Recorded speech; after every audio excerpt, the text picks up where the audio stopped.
നമസ്കാരം. ആദ്യമായിട്ടാണ് തച്ചനാട്ട് പഞ്ചായത്തിലെ ലീഗ് ഓഫീസിൽ ഇന്ന് വരുന്നത്. വർഷങ്ങളായി ഇതിനു മുന്നിലൂടെ പോകാറുണ്ട്.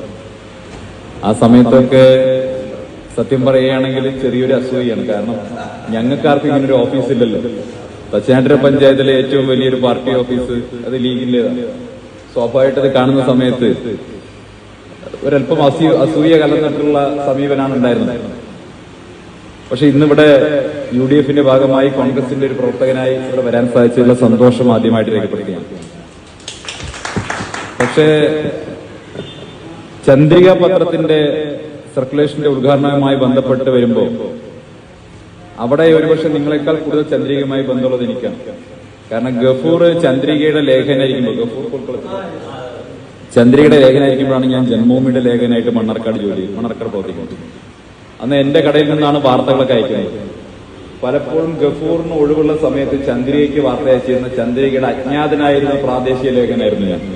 പല വാർത്തകളും, രാഷ്ട്രീയ വാർത്തകളല്ല, ചന്ദ്രിക ഉൾപ്പെടെയുള്ള ചന്ദ്രികയ്ക്കും ധാരാളം വാർത്തകൾ അയച്ചിട്ടുണ്ട്. അതിനു മുൻപ് ചന്ദ്രികയുമായിട്ടുള്ള ബന്ധം എന്ന് പറഞ്ഞാല് വിദ്യാർത്ഥിയായിരിക്കുന്ന കാലത്താണ്. ഈ ബാക്കി വാർത്തകളല്ല, രാഷ്ട്രീയ വാർത്തകളല്ല, സ്പോർട്സ് വാർത്തകൾ ഏറ്റവും നല്ല രീതിയിൽ വന്നിരുന്ന ഒരു പത്രം ചന്ദ്രികയായിരുന്നു. കമാൽ വരദൂർ, കേരളത്തിലെ ഏറ്റവും പ്രഗത്ഭനായിട്ടുള്ള ഒരു സ്പോർട്സ് ലേഖകൻ കമാൽ വരദൂർ ചന്ദ്രികയിലാണുള്ളത്.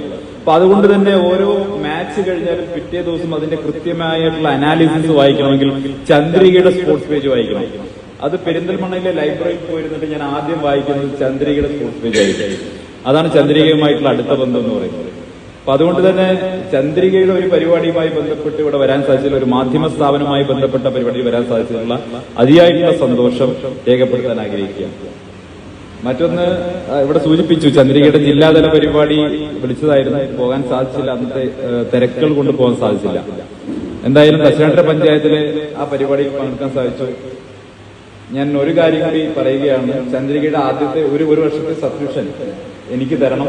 അത് നമ്മുടെ ഇന്ദിരാഭവനിൽ, ചെത്തല്ലൂരിലെ ഇന്ദിരാഭവനിൽ നാളെ മുതൽക്ക് തന്നെ പറ്റുമെങ്കിൽ ചന്ദ്രികാ പത്രം ഇട്ടു തുടങ്ങണമെന്ന് കൂടി അഭ്യർത്ഥിക്കുകയാണ്. അതിന്റെ പൈസ ഞാൻ ഷാക്കിർ മുഖേന ഇവിടെ എത്തിക്കുന്നതാണ്. ഈ രണ്ട് വാക്കുകൾ മാത്രം എല്ലാവരും തിരക്കണ്ടെന്നറിയാം. ഈ മാധ്യമ പ്രവർത്തനം എന്ന് പറയുന്നത് കേവലം വാർത്തകൾ മാത്രം ശ്രദ്ധിച്ചാൽ പോരെ, ഇപ്പൊ പരസ്യം കൂടി ശ്രദ്ധിക്കണം എന്നുള്ള അവസ്ഥയിലേക്ക് എത്തിയിരിക്കുകയാണ്. ഞാൻ അതിലേക്ക് കിടക്കുന്നില്ല. എന്നാൽ പോലും ഒരു മാധ്യമ സ്ഥാപനമായിരിക്കുന്ന സമയത്ത് പല കാര്യങ്ങളും ശ്രദ്ധിക്കണം.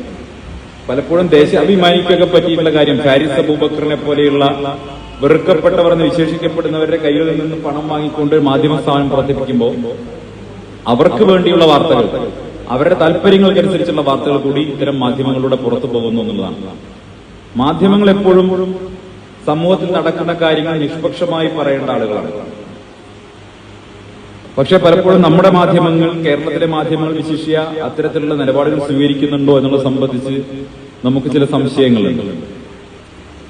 ഞാൻ പലപ്പോഴും പറയാറുണ്ട്, അല്ലെങ്കിൽ മാധ്യമ പ്രവർത്തകൻ എങ്ങനെയായിരിക്കണം എന്ന് സംബന്ധിച്ചൊരു ഉദാഹരണം മഹാഭാരതത്തിൽ നിന്നാണ്. മഹാഭാരതത്തിലെ കുരുക്ഷേത്ര യുദ്ധം നടക്കുന്ന സമയത്ത് ധൃതരാഷ്ട്ര അന്ധനാണ്. അദ്ദേഹത്തിന് കുരുക്ഷേത്ര ഭൂമിയിൽ എന്താണ് നടക്കുന്നതെന്ന് സംബന്ധിച്ച് ഒരു വിവരവുമില്ല. അപ്പൊ അദ്ദേഹത്തിന് കുരുക്ഷേത്ര ഭൂമി നടക്കുന്ന യുദ്ധത്തിന്റെ എല്ലാ വിവരങ്ങളും നൽകുന്നത് സഞ്ജയനാണ്. വേദവ്യാസൻ സഞ്ജയന് ദിവ്യ ചക്ഷസ് കൊടുത്തിട്ടുണ്ട്. അതായത് കുരുക്ഷേത്ര ഭൂമി നടക്കുന്ന യുദ്ധങ്ങൾ കാണാനുള്ള ഒരു ഉൾക്കാഴ്ച സഞ്ജയന് കൊടുത്തിട്ടുണ്ട്. സഞ്ജയനാണ് ധൃതരാഷ്ട്ര മഹാരാജാവിന് കുരുക്ഷേത്ര ഭൂമിയിൽ എന്താണ് നടക്കുന്നതെന്ന് തത്സമയം ഇങ്ങനെ പറഞ്ഞുകൊണ്ടിരിക്കുന്നത്. അപ്പൊ ഓരോ സമയത്തെയും കാഴ്ചകൾ, യുദ്ധത്തിന്റെ വിവരങ്ങൾ സഞ്ജയൻ അപ്പോൾ ധൃതരാഷ്ട്രം കൊടുത്തുകൊണ്ടിരിക്കും.